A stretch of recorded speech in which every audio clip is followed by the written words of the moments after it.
గౌరవ ఉపాధ్యాయులందరికీ అప్పీల్ చేస్తున్నా, మీరు ఆ యూనియన్ ఈ యూనియన్ చూడకండి, అందరు తపస్సుకి చూడండి. స్ట్రేట్ ఫార్వర్డ్ ఒకటే, మా జాతీయ భావజాలంతో ఈ దేశం కోసం, ఈ ధర్మం కోసం, సనాతన ధర్మం కోసం, ఉపాధ్యాయ రంగ సమస్యల పరిష్కారం కోసం దమ్ముండి కొట్లాడినటువంటి ఏకైక ఆర్గనైజేషన్ తపస్. నేను వాళ్ళకు ఇతర ఉపాధ్యాయ సంఘాలను నేను చులకన చేస్తలేను, నేను వాళ్ళకి కించపరచలేను. ఇవాళ ఏ ఉపాధ్యాయ సంఘం అన్నా, అది పిఆర్టీ కావచ్చు, డిటిఎఫ్ కావచ్చు, ఎస్టీ కావచ్చు, ఇంకా అనేక ఉపాధ్యాయ సంఘాలు ఉన్నాయి. ఎప్పుడన్నా మీ సమస్యల పరిష్కారం కోసం మీ ఉపాధ్యాయ సంఘాలు ఎప్పుడన్నా ఫైట్ చేసినాయా? ప్లస్ మీకు ఏదన్నా రాజకీయ పార్టీ మీకోసం జైలుకి వెళ్ళరా, మీకోసం రాజకీయ పార్టీ కార్యకర్తలు దెబ్బలు తిన్నారా ఎక్కడైనా? ఆ యూనియన్లు చేసిన ఏం చేసినాయంటే, అధికారంలో ఏ పార్టీ ఉంటే ఆ పార్టీకి కొమ్ముగాయనం, ముఖ్యమంత్రి ఎవరుంటే వాళ్ళ దగ్గరికి చర్చల పేరుతో పోవడం, ఫోటోలు దిగి రావడం తప్ప ఏ సమస్యలన్నా పరిష్కారం అయిందా?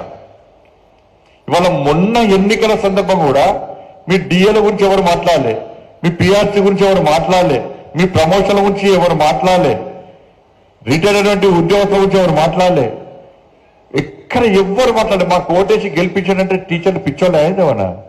వాళ్ళు ఏం చేశారు? మా సమస్య గురించి మాట్లాడేది, మా సమస్య గురించి గతంలో ఫైట్ చేసింది, నెక్స్ట్ ఫైట్ చేసేది ఇలా తపస్సు. కాబట్టి తపస్సు చెప్పినటువంటి, తపస్సు సూచించినటువంటి అభ్యర్థులకు మాత్రమే ఓటేస్తామని చెప్పి భావించిన తర్వాత మొట్టమొదటి ప్రాధాన్యత ఓటుతోనే మనం గెలుస్తాం. మనం ఫస్ట్ ప్రివెన్షన్ ఓటుతో గెలుస్తాం. మనం ఇలా అంజిరెడ్డి గారి ఓటు మొత్తం వన్ సైడ్, వారు వన్ సైడ్ లెక్క అయిపోయినా కొద్ది ఓట్లు వస్తున్నాయి.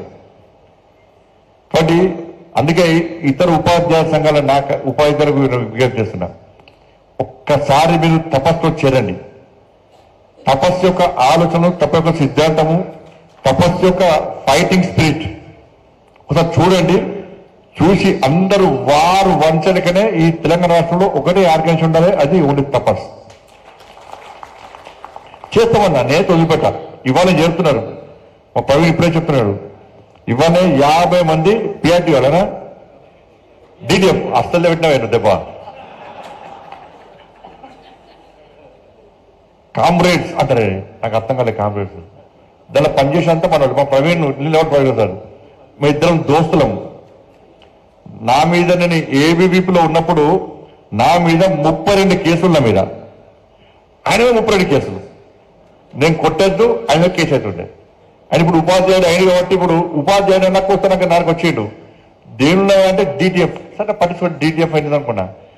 వచ్చి కామ్రేడ్ ఇజ్జ అవుతుంది, నువ్వు కామ్రేడ్ అనక చెప్పినా, నువ్వు ఏబీబీలో పనిచేసి కామ్రేడ్ ఉంది లొల్లి బయట ఇజ్జ అవుతుంది అంటే అక్కడ వచ్చి తపస్ కథం. ఇవాళ 50 మంది వాళ్ళ మా హనుమంతన్న, మా సురేష్ నేతృత్వంలో 50 మంది ఇలా తపస్సులో చేస్తున్నారు.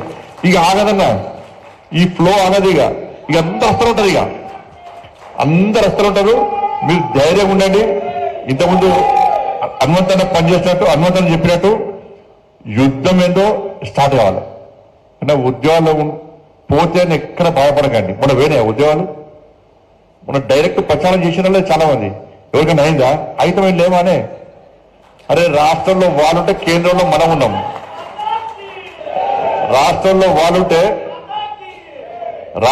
వాళ్ళుంటే కేంద్రంలో మనం ఉన్నాం. వాళ్ళకి కొట్లాడే దమ్ము లేదు, మనకు కొట్లాడే దమ్ము ఉన్నది. మనకి ఏ పోలీస్ కేసులు కొత్త కాదు, లాంటి అవి కొత్త కాదు. కానీ మనం సమాజం కోసం పనిచేస్తాం. ఉపాధ్యాయ సంఘం యొక్క ఉపాధ్యాయ రంగం యొక్క సమస్య కోసం మనం ఫైట్ చేస్తాం తప్పకుండా. ఎవ్వరు వదిలిపెట్టే ప్రసక్తి లేదు. కాబట్టి మీరు కూడా ఇక్కడ నుండి తపస్సు ఉపాధ్యాయులు కూడా కేవలము రాష్ట్ర బాధ్యులు, జిల్లా బాధ్యులకు మాత్రమే ఈ ఆలోచన ఉండాలి కాదు. ఇక్కడ మీరందరూ కూడా ఇతర ఉపాధ్యాయ సంఘాలు ఉపాధ్యాయులతో మాట్లాడాలి. వాళ్ళందరినీ మన తపస్సులో చేర్చుకునే ప్రయత్నం చేయాలి. భారతీయ జనతా పార్టీ లేదా విద్యార్థి పరిషత్ అయితే మెంబర్షిప్ చేస్తామో, మీ మెంబర్షిప్ ఈసారి స్టార్ట్ చేసినట్టే తెలంగాణ రాష్ట్రంలో మొత్తం దద్దరిస్తారు, వచ్చాయని సార్. కానీ అట్లా మనం ఇంకా మనం శక్తివంతం, మనమే పవర్ఫుల్. ఇప్పుడు 2 ఎమ్మెల్సీలు గెలిచామంటే మనమే పవర్ఫుల్. ఇవాళ మన తర్వాత ఇంకెవరైనా కూడా ఇంకొక కూడా ఉపాధ్యాయ సంఘం పని వెళ్ళలే.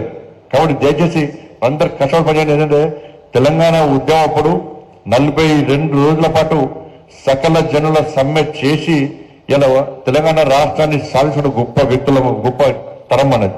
మీరందరూ అప్పుడు 42 రోజుల పాటు ఉద్యోగాలు ఉంటాయా పోతాయా, మనం బతుకుతామా సస్తామని తెలియని పరిస్థితుల్లో తెగించి కొట్లాడడం వల్ల ఇవాళ తెలంగాణ రాష్ట్రాన్ని సాధించుకున్నాం.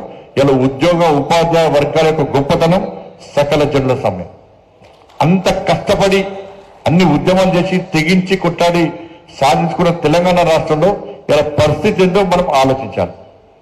10 సంవత్సరాలు ఒక కుటుంబ పాలన, ఒక అవినీతి పాలన, ఒక మూర్ఖత్వ పాలనతో తెలంగాణ మొత్తం సర్వనాశనం అయిపోయింది.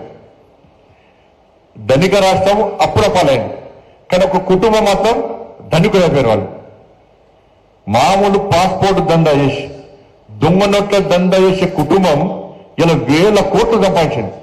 అక్కడ బీదర్లా, మీ అందరికీ ఇన్నో చెప్పలే విషయం చెప్తా. బీదర్లా ఇదే టీఆర్ఎస్ పార్టీ అగ్రనాయకుడికి ప్రింటింగ్ ప్రెస్ ఉండేవారా. నాకు మొన్న ఢిల్లీలో ఒక పోలీస్ ఆఫీసర్ కలిసాడు. సార్, నేను సిద్దిపేట ఎస్పీ ఉన్నప్పుడు బీదర్లో ఒక ప్రింటింగ్ ప్రెస్ ఉండే. ఆ ప్రింటింగ్ ప్రెస్ టీఆర్ఎస్ పార్టీ ఆది నాయకుడిది. మరి ఏం చేస్తారు సార్ అంటే టీఆర్ఎస్ పార్టీ కరపత్రాలు కాదు, దొంగ నోట్లు ముద్రిస్తారట.